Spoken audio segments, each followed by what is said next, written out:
You're now the Chief Ethics Officer at Ruderfin. Can you explain for us what a Chief Ethics Officer does? What are your day-to-day responsibilities? The word chief is, both words, chief and officers, can be questioned. Number one, I'm a chief with no Indian. I'm the only person in charge of ethics. And the word officer is used because I need the title, in order to be a member of an organization called the Ethics and Compliance Officers Association. For me, my role is double. First, it's in making sure that we, as an agency, do the right thing when we deal with our job, our clients, the media, and also make sure that as a company, we do the right thing with employees. So there are issues, internal issues, and there are external issues. So what's the biggest challenge that you faced during your career? You know, I think a career is faced with challenges. You know, when one challenge is met, the next one appears. I can't really pinpoint on one. I would say that I wish that more people would come and speak to me freely before things happen. But I think that's true for most people in that position. Let's talk a little bit more about your career. So who has had the most significant influence on your career and why? Undoubtedly, Mr. David Finn. He is 89 years old. He started the company with his friend Bill Ruder in 1948, so it's 62 years ago. And in the early 50s, he started an ethics committee at the firm. So he has been at the center and the soul of the company's concern about doing the right thing. So he's been a mentor, he's been an example. I'm still today surprised. He still is able to surprise me in the way he reacts to events and incidents that happen at the firm. Can you give us an example of that? I'll give you a great story. We had hired a journalist who used to work for PR Week, a magazine, and then had gone to another PR firm, had left the magazine and went to another PR firm, and then was laid off. So he was looking for a job, and he was a good writer, and we had a good connection. So we hired him. And his role was to be a writer for the agency.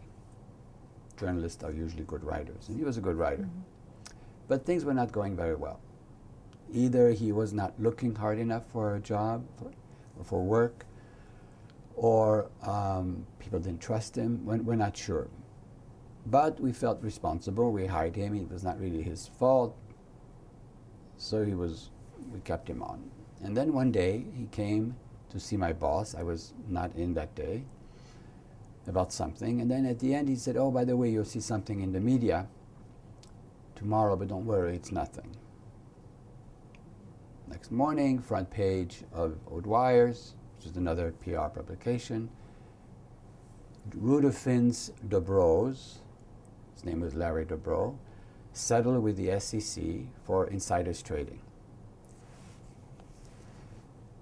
They settled, so it was alleged that while he was at the other agency, he was working on a small bank that was going to be acquired by Wells Fargo.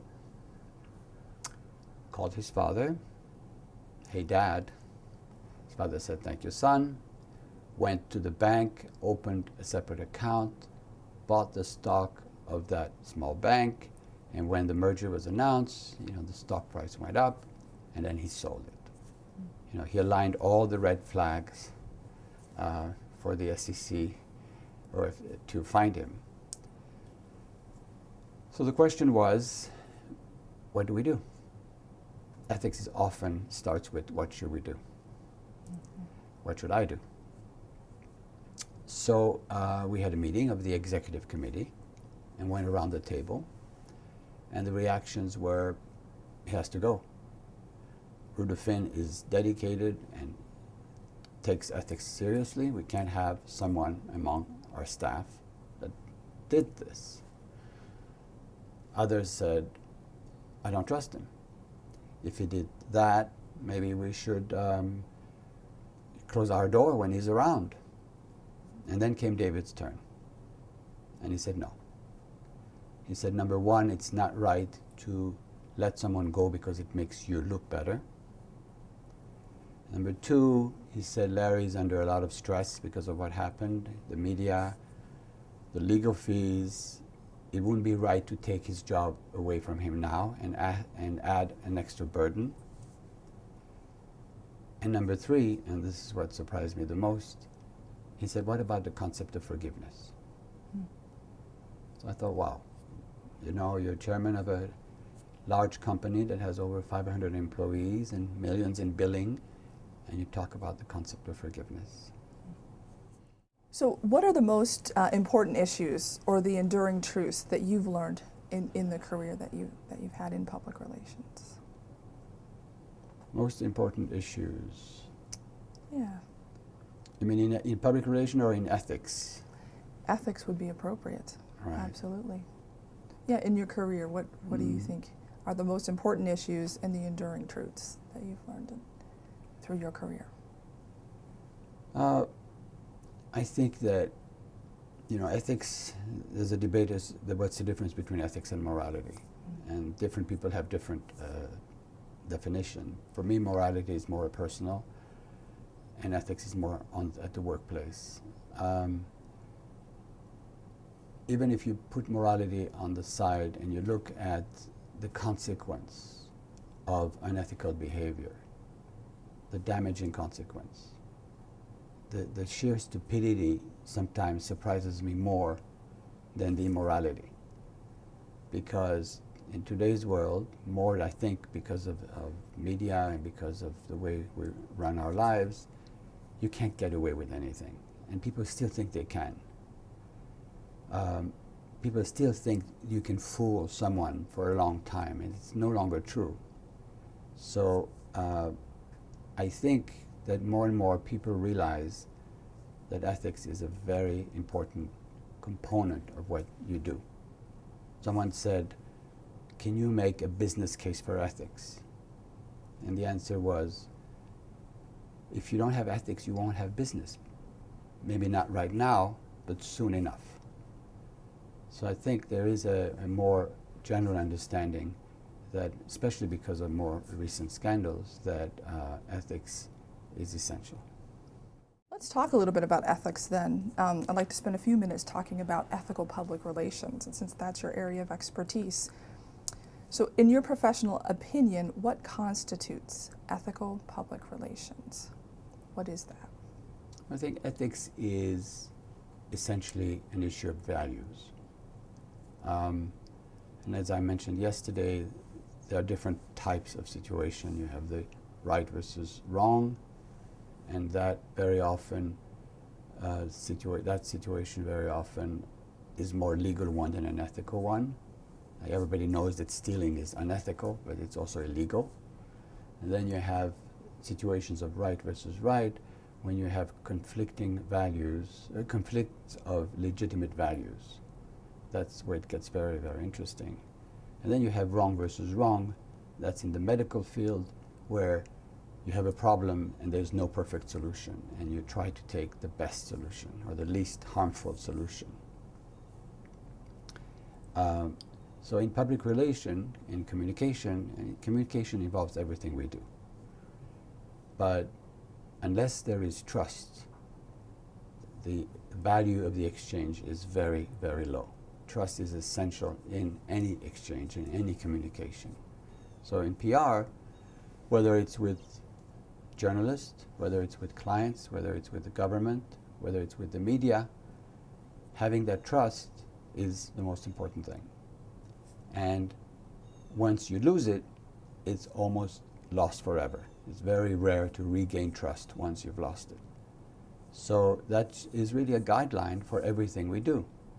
It may sound like expedient, at the time, at the moment, but the consequences can be devastating. You have, clients come and go, but the relationship with the media will stay. And once you mislead a journalist, you will never have his trust again. So what's the role of economic bottom line for an agency, for an organization in ethical decision making? What role do you think the bottom line should play in making decisions ethically? I'm not naive. You can't be an ethics officer and be naive. The bottom line is very important, but the bottom line is not the only factor in your decision. Because again, the bottom line is a short-term goal. You have to think of the long-term goal. So I'll give you an example of a situation where you have a conflict of interest between a client you have and a potential client you might get. So you can't just look at the bottom line and saying this client is going to pay us twice as much. You have to look, and then so let's drop this client. You have to look at so many other factors before you make that decision. But it is an important factor. Obviously, we're in business. So, and we got to this a little bit before, but how have recent ethical lapses in business, for example, Enron, affected the practice of public relations? How did those scandals affect the way that you see public relations being practiced? I think the fact that Enron comes up in those conversations and so many others brought an awareness of the potential devastating effect of unethical behavior. In terms of PR, you can't communicate to the world something that you're not. Sooner or later, it will show. In terms of ethics, culture is essential. Enron had a ethics code that was about 3 or 4 inch thick, but it was not part of the culture. Employees at Enron were encouraged to take shortcuts, almost expected to take shortcuts. They knew they wouldn't get in trouble for doing things they knew were wrong because it was not the culture of the company.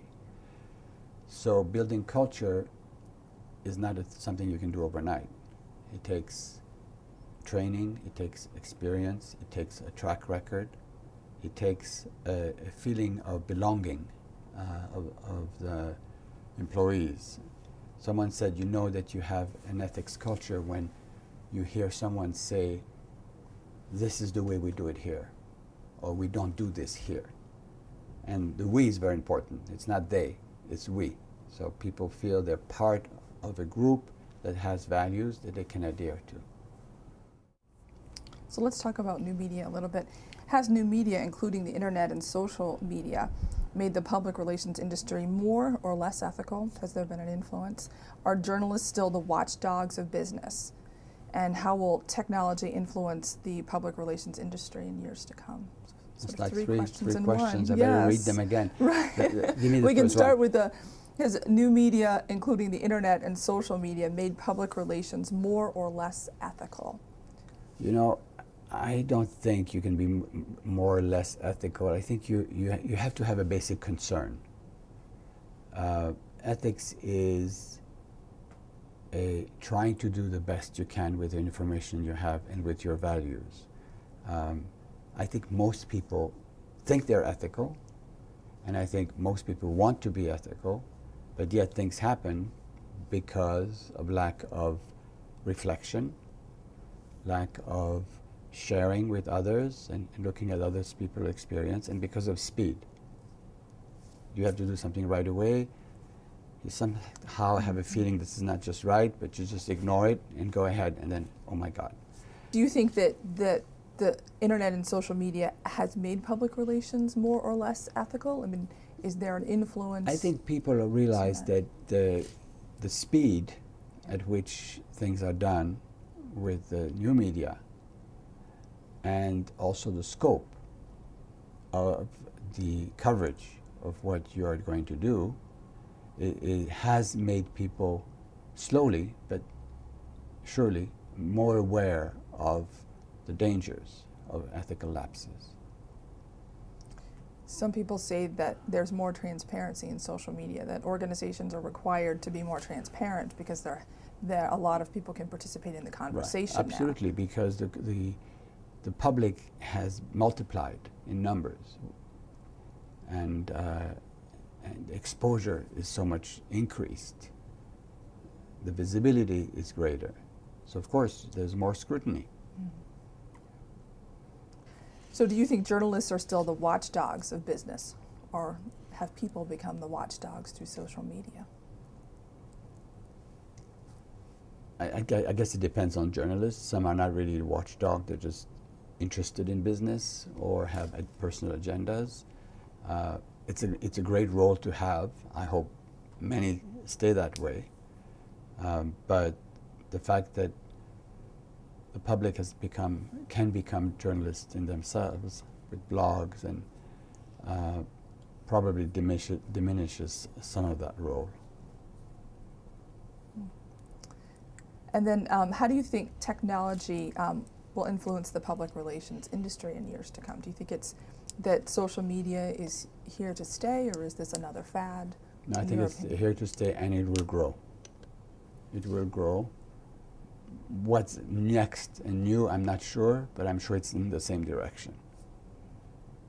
Things will never be the same again.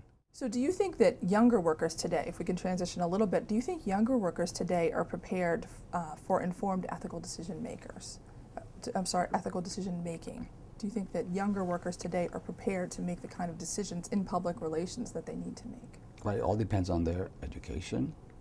It depends on the college they've been to. I've talked to many young college graduates, and when we talk about ethics, yes, I had an ethics course that really counted. That's interesting. So that I think it depends.